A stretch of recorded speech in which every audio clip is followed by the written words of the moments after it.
안녕하세요. 밤이 되면 열리는 서점. 저는 서점지기 프첼라입니다. 이번에는 삶에 대한 긍정적인 마음과 사소한 것의 아름다움을 느낄 수 있었던 책, 루시 모드 몽고메리의 빨강머리 앤을 읽어봤습니다. 빨강머리 앤은 제가 한참 어릴 때 봤던 애니메이션입니다. 이 만화가 원작이 있다는 건 어른이 되어서 처음 알게 되었습니다. 애니메이션을 재밌게 보긴 했지만 왜 아직까지도 빨강머리 앤이 인기가 많은지 애니메이션으로 보면 되는데 왜 굳이 책으로 읽는 건지 이해가 안 되었습니다. 그래도 그림이 예쁘긴 하니까 그런 캐릭터적인 것 때문에 덩달아 원작이 함께 팔리나 보다 그렇게 생각했습니다. 저는 이 애니메이션을 어렸을 때 한 번, 커서도 한 번, 몇 번을 봤기도 했고 분명 책보다는 애니메이션이 훨씬 더 재밌을 거라고 생각했습니다. 그래서 다시 읽을 필요가 없다고 생각했는데 최근 들어 다이어리나 문구류, 화장품, 심지어 컵이나 다른 굿즈들에까지 이 빨강머리에는 인기가 식지 않고 등장했습니다. 캐릭터 자체가 그렇게 예쁘고 귀여운 건 아닌데 이렇게까지 인기가 많을 이유가 있나 생각했습니다.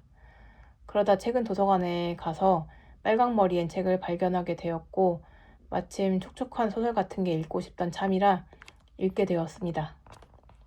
어린 시절 향수를 자극하는 반가운 그림체, 그리고 서정적이고 긍정적인 느낌의 소설 내용, 인기가 많은 건 이유가 있었습니다. 왜 진작 이 책을 읽어볼 생각을 안 했을까 후회를 하면서 유튜브의 유혹보다 더 재밌게 이 책을 읽었습니다.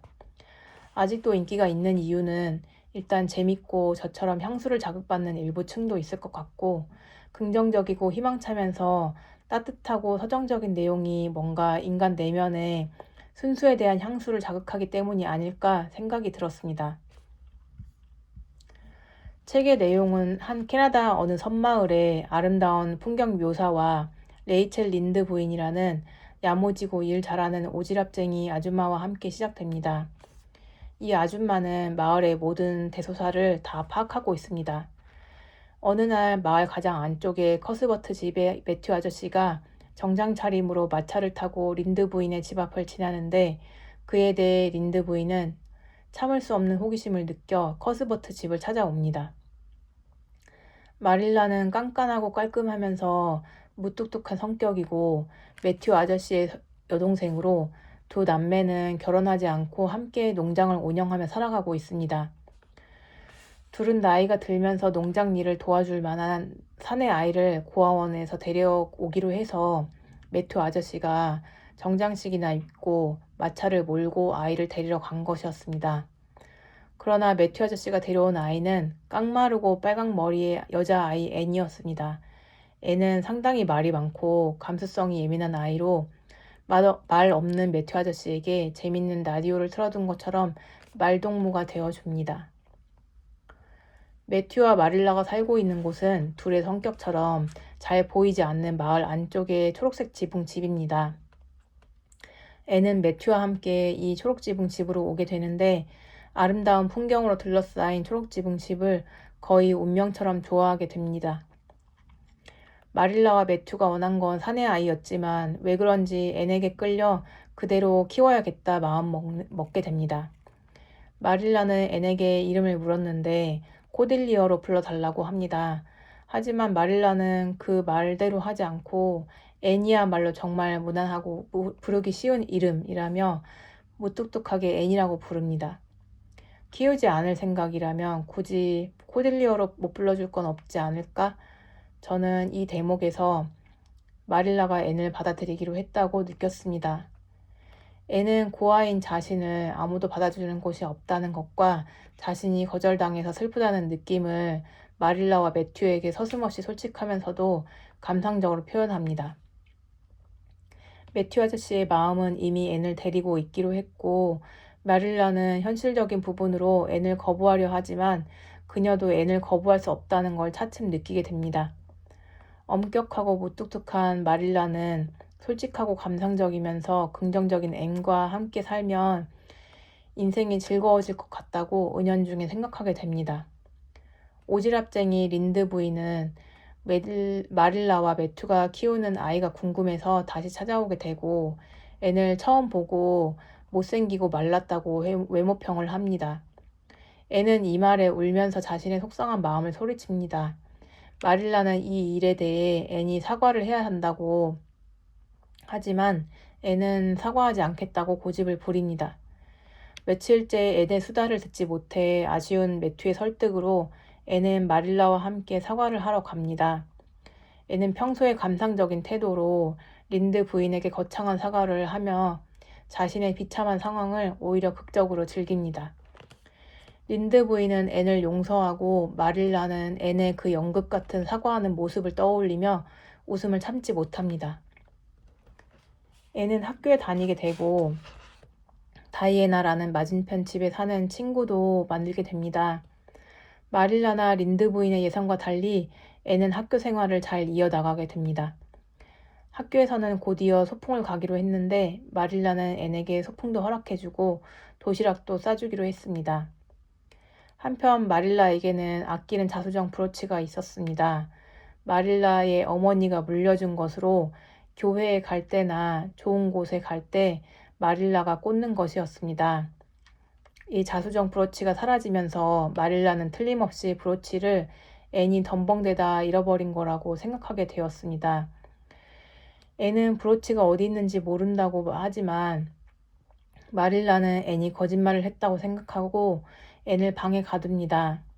방에 갇혀 지내던 앤은 소풍날이 다가오면서 마릴라에게 자신이 브로치를 잃어버렸다고 상상력을 동원해 거짓 자백을 하지만 마릴라는 처음부터 솔직하게 얘기하지 않은 앤에게 벌로 소풍을 못 가게 합니다. 하지만 브로치는 마리아가 외출할 때 했던 숄에서 발견됩니다. 앤이 거짓말을 한다고 생각해서 심란해하던 마릴라는 기분이 풀려서 앤에게 소풍을 보내주기로 합니다. 마릴라는 앤에게 자신의 잘못을 인정하고 사과하며 다시 잘 지내보자고 얘기합니다. 이 화해의 과정이 저는 너무 직설적이고 무뚝뚝하긴 했지만 정말 어른스럽게 보였습니다.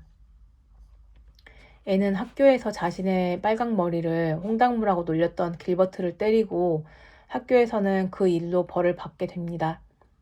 고아로 자랐는데도 주눅들지 않고 자신의 감정에 솔직하고 자신의 화난 감정을 화끈하게 표현할 줄 아는 어린 앤의 모습이 인상적이었습니다. 그 외에도 이 책은 앤을 둘러싸고 크고 작은 에피소드들을 서정적으로 표현해 보여주고 있습니다. 애니메이션으로 만들기에 정말 좋았을 것 같습니다. 어린 앤은 매번 너무 다양한 실수를 하고 마릴라는 앤을 훈계하려고 하고 매튜 아저씨는 항상 앤의 편이고 그런 모습들이 앤의 인간으로서의 성숙 과정을 보여주며 가슴이 꽉 차오르도록 일상 속에 감동을 주었습니다. 대부분의 사람들은 앤을 좋아하게 됩니다. 린드 아주머니와는 대단한 신고식을 치렀고 연극적인 앤의 사과로 린드 부인의 마음을 얻어냈습니다. 다이애나의 엄마는 앤이 실수로 다이애나에게 포도주를 먹여서 끝내 용서하지 않았지만 다이애나의 어린 여동생 미니 메이의 갑작스러운 후두염을 치료해줘서 생명을 구한 뒤 절대적인 신뢰를 얻게 됩니다. 그리고 다이애나의 까탈스러운 할머니 베리 할머니까지 앤을 사랑하게 됩니다. 그 과정들이 너무 앤스럽고 진솔해서 감동적이었습니다. 마릴라의 앤에 대한 사랑의 크기가 어느 정도인지 알 수 있는 에피소드는 앤이 친구들과 내기 삼아 지붕 위에 올라갔다가 떨어진 부분이었습니다. 앤은 다이애나의 아빠인 베리 씨에게 안겨져 왔는데 그 모습을 본 마릴라가 자신의 앤에 대한 마음을 깨닫게 됩니다. 어쩌면 거의 자신의 자식과 같은 마음이었던 게 아닐까 싶었습니다. 매튜 아저씨는 앤을 처음 만난 때부터 앤을 아꼈고 이후로 언제나 앤의 편이었습니다. 지나치게 말이 없었고 다른 사람들과의 교류도 없었지만 앤과는 둘도 없는 친구였습니다. 매튜는 어느 날 앤과 앤 친구들과의 옷차림에 차이가 나는 것을 발견하고 크리스마스 선물로 예쁜 퍼프 소매 원피스를 앤에게 선물합니다. 퍼프 소매 원피스는 앤이 전부터 마릴라에게 갖고 싶다고 졸랐던 옷으로 검소한 마릴라는 불룩한 퍼프 소매에 들어가는 옷감이 아까워서 앤에게 항상 칙칙하고 수수한 절제된 스타일의 옷을 입혔습니다. 매튜의 선물을 받은 앤은 감격의 눈물을 흘리는데 매튜 아저씨의 따뜻한 마음 때문에 저도 눈물이 날 것 같았습니다. 앤은 점차 자라서 상급 학교에 들어갈 준비를 하게 되고 키가 훌쩍 커지고 말수는 줄어들며 어른의 모습을 갖춰갑니다. 반면 매튜 아저씨는 점점 건강이 안 좋아지고 마릴라는 그런 훌쩍 자란 앤을 보면서 섭섭해서 혼자 눈물을 흘릴 정도로 마음이 약해집니다. 마치 앤이 살고 있는 에이버니의 자연처럼 마릴라와 매튜는 지고 앤은 피어나고 있었습니다. 나이가 들면서 차분해진 앤은 길버트를 라이벌 삼아 공부를 열심히 했고 장학금도 받게 됩니다. 매튜는 이런 앤을 무척 자랑스러워하며 우리 딸, 자랑스러운 내 딸이라고 말합니다. 그리고 이게 매튜와 앤의 마지막 대화가 됩니다. 마릴라와 매튜는 은행에 돈을 보관하고 있었는데 이 은행은 자금 사정이 안 좋아서 끝내 부도가 나게 되고 이 기사를 본 매튜는 심장마비로 죽게 됩니다. 마릴라는 곧 눈이 멀게 될 수도 있다는 진단을 받고 초록지붕 집을 팔려고 마음먹습니다. 앤은 자신의 야망과 꿈을 접고 마릴라와 함께 에이버니에서 교사를 하며 초록지붕 집을 지키기로 마음먹습니다. 저는 마음이 말랑말랑해지는 게 싫었습니다. 감상적이고 따뜻한 마음이 되는 게 스스로가 약해지는 것 같은 느낌이 들었기 때문입니다. 이 책을 읽으면 빨강머리 앤을 보던 어린 시절을 떠올리면서 쓸데없이 추억에 잠기고 마음이 감상적이 될 것 같았습니다. 결과적으로 그렇긴 했습니다. 감상적이고 마음이 따뜻해졌습니다. 근데 마음이 약해지진 않았습니다. 오히려 빨강머리 앤처럼 삶의 모든 갈림길에서 제가 하고 싶은 것을 선택하지 못해도 긍정적으로 생각하는 방법을 배웠습니다. 그래서 반대로 이 책을 좀 더 빨리 읽지 않은 게 후회가 되었습니다. 작가 몽고메리는 주인공 앤과 비슷하게 생후 21개월 만에 어머니를 잃고 캐번디시 외조부모 손에 자라나게 됩니다. 초록지붕 집이 있는 아름다운 자연은 이때 작가가 살던 환경을 참고한 것 같습니다. 작가가 11살 때 이웃 독신 남매의 집에 어린 조카딸이 와서 사는 것을 보고 짧은 글을 썼는데 이게 빨강머리 앤의 모티브가 되었다고 합니다. 앤이 초록지붕 집으로 온 나이도 11살로 앤의 모습에는 여러 가지로 작가의 모습이 투영되었을 것 같습니다. 책을 읽는 동안 두어 번 이상은 현실에선 이 아름다운 얘기가 불가능하다라는 생각으로 심취했던 책의 내용에서 깨어날 뻔한 적이 있었습니다. 무엇보다 에이번리 마을은 너무 아름답기만 했고 사람들은 너무 순수했습니다. 이 소설의 세계에서 추악함이라는 건 1도 찾아낼 수가 없었습니다. 저는 크던 작던 결국 모든 인간에게는 추악함이 자리 잡고 있다고 생각하는데 이 소설에는 그런 어두움이나 그림자의 흔적이 없었습니다. 그래서 뭔가 이상향의 마을과 같은 느낌이 들었습니다. 마을의 자연도 너무 아름답고 훌륭했으니까요. 제가 느낀 이 소설의 지나친 이상성은 이 시대 소설의 특징 중 하나였다고 합니다. 당시 소설은 진취적이고 독립적인 여성상을 그리면서 온 가족이 함께 읽을 수 있는 건전한 내용, 산업화가 진행되었지만 변치 않는 도덕과 일상의 감성을 담아내야 했다고 합니다. 어쩌면 시티팝이나 흘러간 노래들이 당시의 분위기를 담듯이 이 소설 또한 당시 가치관의 흐름과 분위기를 담아냈던 게 아닐까 합니다.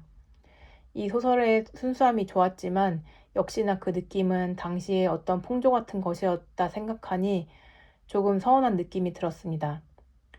에이번리 마을의 빨강머리 앤은 어딘가 어느 시대에 존재했어야 했다는 생각이 들었습니다.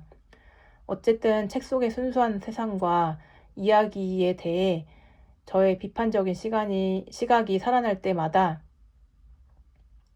저는 제가 좋아하는 유시민 작가가 알려준 책 읽는 방법을 참고했습니다. 그 방법은 비판적인 시각은 책을 읽고 난 다음에 갖기로 하고 책을 읽을 때는 충분히 책 속에 빠져드는 것이었습니다. 그래서 저는 일단 두려움 없이 순순히 책 속의 세상에 빠질 수 있었습니다. 저는 빨강머리 앤을 애니메이션으로 먼저 접했기 때문에 책을 읽을 때마다 어릴 때 봤던 만화의 사파가 군데군데 떠올랐습니다. 저의 상상력이 빨강머리 앤의 만화체로 한정되는 느낌이 있어서 그런 부분들이 아쉬웠습니다. 책을 먼저 봤었다면 좋았을 걸 싶었습니다. 저는 이 책이 빨강머리 앤 만화의 인기를 등에 업고 재탕 3탕이 된 거의 만화책에 가까운 책이라는 선입견을 갖고 있었습니다. 작가는 아마도 일본 사람일 거라고 예상했고 배경도 일본 사람들이 좋아하는 유럽의 어디쯤일 거라 생각했습니다. 일본 애니메이션에서는 항상 유럽 어딘가가 등장하고 일본 사람들은 그런 유럽 감성과 배경을 좋아한다는 편견이 있었기 때문입니다. 제 생각과 달리 이야기의 배경은 캐나다 어느 섬마을이었고 작가도 캐나다 사람이었습니다. 그리고 책에는 애니메이션에서는 생략된 여러 가지 서사적인 표현과 마릴라의 심경이 표현되어 있어서 좋았습니다. 처음 빨강머리엔 만화를 TV에서 봤을 때 왜 그런지 엄마도 앤의 이야기를 좋아했는데 어쩌면 빨강머리에는 만화도 그렇고 소설도 그렇고 어른들이 읽기에 더 좋은 책이라는 생각이 들었습니다. 어릴 때는 마릴라의 무뚝뚝함이 진짜 차갑고 모질다고 생각했습니다. 불쌍한 고아 소녀에게 왜 좀 더 살갑고 따뜻하게 다가가지 못했을까? 왜 매튜 아저씨처럼 좀 더 두둔해주지 않았을까? 생각하며 마릴라라는 캐릭터가 싫었던 기억이 납니다. 하지만 현재 어른의 관점에서 어쩌면 지금의 저도 마릴라처럼 사랑과 관심을 잘 표현할 줄 모르는 어른이 되어버렸기 때문에 어린아이를 귀여워하고 사랑을 표현할 줄 아는 마릴라라는 캐릭터가 예전보다 더 가깝게 이해되는 느낌이었습니다. 저는 왜 사랑하는 걸 사랑한다고 표현하면 안 된다고 생각했던 건지 마릴라도 저도 모를 일인 것 같습니다. 어쩌면 배우지 못했고 그래 본 적이 없어서인 것도 같습니다. 좋은 작품을 어릴 때도 읽고 어른이 되어서도 읽으면 좋다고 하던데 그 말의 의미를 알 것 같았습니다. 어릴 때는 좀 더 순수하게 작품의 어떤 면을 받아들이고 참고하게 되고 어른이 되어서는 좀 더 깊이 있게 내용을 이해하게 됩니다. 이 책의 결말 부분에서 앤은 장학금이나 명문대에 진학 등 자신의 앞에 놓인 여러 가지 길과 야망을 접고 마릴라와 함께 초록지붕집에 머물기로 하는데 그 부분을 읽으면서 제 친구의 사연이 생각났습니다. 친구 아버지가 간이 안 좋아서 이식이 필요했는데 여러 가지 조건으로 제 친구의 남동생이 그 간 이식을 해주게 되었습니다. 당시 친구의 동생은 한창 20대 초반에 좋은 나이였는데 이 간 이식 때문에 거의 1년에 가까운 시간을 침대에 누워 보내야 했다고 동생이 자신의 인생을 원망했다는 얘기를 들었습니다. 저도 그 얘기를 듣고 그럴 만도 하겠다 싶었습니다. 20대 초반은 한창 젊음이 피어날 시기이고 취업 준비도 해서 제대로 된 1인분 역할을 위해 한창 중요한 시기이니까요. 나중에 남편한테 이런 얘기를 했는데 제 남편은 자기의 1년을 포기해서 아빠가 건강하게 몇십 년을 더 살 수 있다면 당연히 20대에 1년이라도 포기할 수 있다고 했습니다. 그걸 왜 원망스럽게 생각하는지 남편은 이해가 안 된다고 했습니다. 남편의 그 관점이 저밖에 모르고 부모님과 거리가 있던 저에게는 너무 신선하게 다가왔습니다. 애는 자신의 기회를 포기하고 마릴라와 초록지붕집을 선택한 것을 버겁게 생각하지 않았습니다. 그런 선택의 순간들을 오히려 길 모퉁이에 비교하면서 그 모퉁이를 돌면 어떤 일이 있을지 어떤 기회가 펼쳐질지 알 수 없기 때문에 인생이 재밌는 거라고 생각하는 것 같았습니다. 그런 식의 관점이 저는 너무 좋았습니다. 아마 애는 건강하고 단단한 어른으로 성장할 것 같습니다. 이 책은 애니 죽기까지 이야기가 시리즈로 나와 있다고 합니다. 궁금하지만 뭔가 박수칠 때 떠나야 하는 순간을 놓친 이야기가 아닐까 싶어서 읽고 싶지 않기도 합니다. 어른이 되어서 엉뚱함과 감상적인 면이 빠진 앤의 모습을 나머지 책들에서는 어떻게 묘사를 했을지 모르겠습니다. 아무래도 추후 이야기를 더 읽어보게 될 것 같긴 합니다. 우리는 시행착오를 줄이려고 책을 읽고 역사를 배웁니다. 요즘은 그 기간마저 줄이기 위해 인터넷을 검색하고 유튜브를 보다가 끝내는 AI에게 간추린 정보를 얻어 시행착오를 최대한으로 줄일 수 있게 되었습니다. AI의 답변은 책과 인터넷, 유튜브의 정보를 농축해서 간추려서 쉽게 알려주는 초초 지름길이지만 그럼에도 불구하고 인간이 시행착오를 줄이는 가장 효율적인 방법은 최대한 많은 책을 읽고 역사를 배우는 것이고 그것들을 최대한 어린 나이에 하는 것이라는 걸 이 책을 읽고 깨달았습니다. 가장 빠르고 쉽게 인생 2회차 이상이 될 수 있는 방법은 책과 역사를 읽는 것이라고 생각했습니다. AI가 알려주는 에센스는 사실 에센스가 아닙니다. 인생은 최소한의 길이가 있고 AI에 의해 요약될 수 있는 단편적인 것이 아니기 때문입니다. 앤 셜리의 이야기를 읽으면서 저는 누구에게 보이기 부끄러울 정도로 울고 웃었습니다. 특히 매튜 아저씨의 죽음에서는 정말 참을 수 없이 끄끄거리며 눈물을 흘렸는데요. 얼마 전 나이 든 친척분의 죽음을 보며 제 부모의 죽음도 생각해야 했기 때문에 더 그랬던 것 같습니다. 사람들은 누구나 시간이 흐르면서 상실을 겪는데 상실을 겪기 전에는 그 상실 후에는 제 인생이 없을 거라고 생각합니다. 길 모퉁이가 아니라 길 끄트머리라고 생각합니다. 그런데도 막상 상실을 겪고 나면 또 인생은 이어집니다. 어떤 꽃은 피어나는데 옆에 있는 어떤 꽃은 지고 있는 것처럼 그런 상실들이 마치 과실처럼 인간들 사이에서 피고 집니다. 인생이 그런 거란 생각이 들었습니다. 인생뿐만이 아니라 모든 생명이 다 그렇게 살아가는 거라는 생각이 들었습니다. 그런 점을 자연스럽고 겸허하게 받아들이는 게 건강한 인생이고 사실 받아들일 방법 밖에는 없기도 합니다. 빨강머리 앤이 매튜 아저씨를 잃고 나서 우는 장면과 앤이 점차 자신의 길을 가기 위해 매튜 아저씨나 마릴라 아주머니, 다이애나와 보내는 시간이 줄어드는 시기에 저도 뭔가 상실감과 서운함을 느꼈습니다. 하지만 앤은 새로운 친구를 만나고 새로운 야망을 펼치는 걸 즐거워하며 계속 앞으로 나아갔습니다. 그 모습이 너무 건강하고 사랑스러웠습니다. 앤과 같은 사람이 옆에 있다면 다른 사람까지도 건강하게 만들어줄 것 같았습니다. 어쩌면 그래서 앤 주변의 모든 사람들이 앤을 사랑했었는지도 모르겠습니다.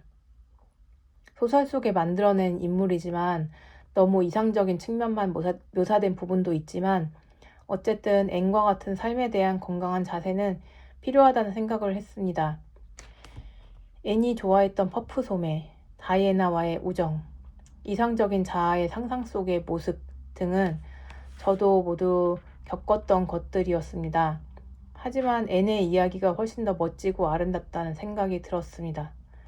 어릴 때는 앤의 상상력과 이상에 대한 설레임이 어쩌면 그렇게 나의 마음을 잘 표현했을까 생각을 한 적이 있습니다. 앤 덕분에 저도 퍼프소매 블라우스나 원피스, 예쁜 자수정 브로치, 예쁘고 따뜻한 우정을 갖고 싶었습니다. 하나 빼고 다 성공을 했는지 아니면 모두 성공을 했는지 어쨌든 제 인생도 나쁘진 않은 것 같습니다.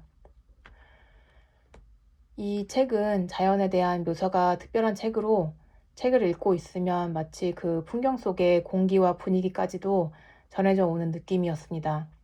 그래서 글을 쓸 때 묘사가 약하다고 생각하는 사람이 참고해서 읽으면 도움이 될 것 같았습니다.